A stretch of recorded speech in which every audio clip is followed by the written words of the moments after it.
All right, so when we're targeting the glutes, we're targeting piriformis. The one position I found that really does a nice job is where we're going to go ahead and have one leg brought across. So basically, you're going to kind of make a figure four with your legs. You're going to rotate towards that hip, and basically, what I'm going to have you do is I'm going to have you move up and down on the roller once. So once you find that spot where you kind of feel your knot. So let's just say your knot is right here. Then what we're going to do is we're going to hold this here. We're going to do a bit more of an acupressure treatment. So we don't really need to have our pressure such that you're just kind of counting the time down to the point where you can finally get out of this. This should not be overly painful. It should be just enough pressure that you know that you're on the spot. And so once you've gone ahead and done that, let's call it 10 yoga breaths. So you want to go in for 4, hold for about 1 or 2 seconds, and then out nice and slow for 4 to 8. You're going to do that for about 10 breaths, and you're going to move on to your next spot. All right, so the next spot that tends to be a troublemaker for runners, and really most anybody that that does have to run, so soccer players, triathletes, the part that's going to mess with them is going to be their hamstrings.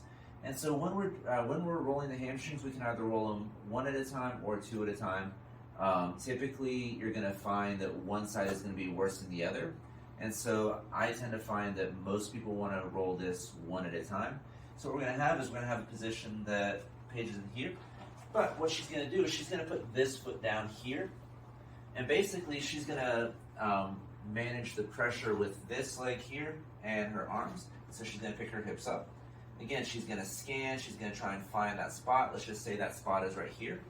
And so what she's going to do is she's going to use, use this leg, try to relax this leg, but then, again, sink into the position there onto her knot. But it doesn't need to be so heavy that she's hating life right now. She just wants to be able to relax into it. And again, we're going to do that 10 breaths, 4 in, hold 1 to 2, out for 6 to 8.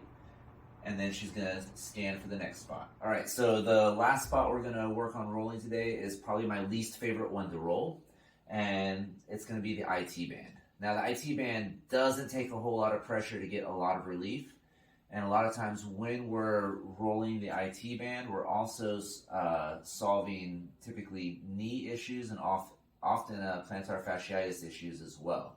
And so for this one, she's going to go ahead and roll towards the camera. She's going to bring that top leg over the top. And so in this case, we really want to manage the pressure with this leg and this arm here.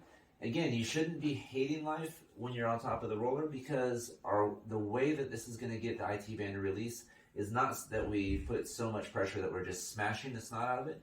We really want to have just enough that we know that we're on the right spot. So again, she's going to go back and forth. She's going to find her spot. And like I said, this spot is genuinely hateful. There's nothing fun about rolling the IT band. So take it, you found a spot there? Mm-hmm. All right, so now we're going to do our breathing release for this.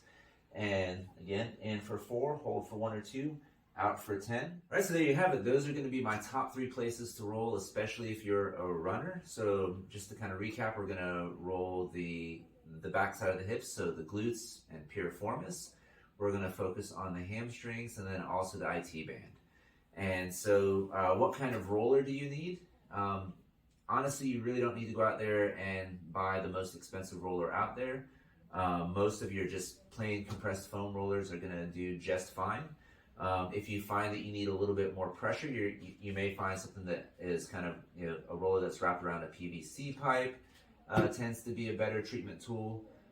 Or some of the ones that have more the ridges on them, so your rumble rollers will sometimes be better for you. But for the most part, you don't need to spend a whole lot of money on this, and you can get a lot of good relief, really for under $10. All right, thanks for watching.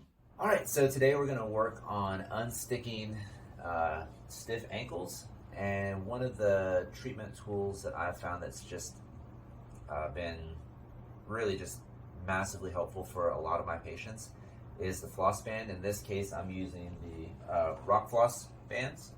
And so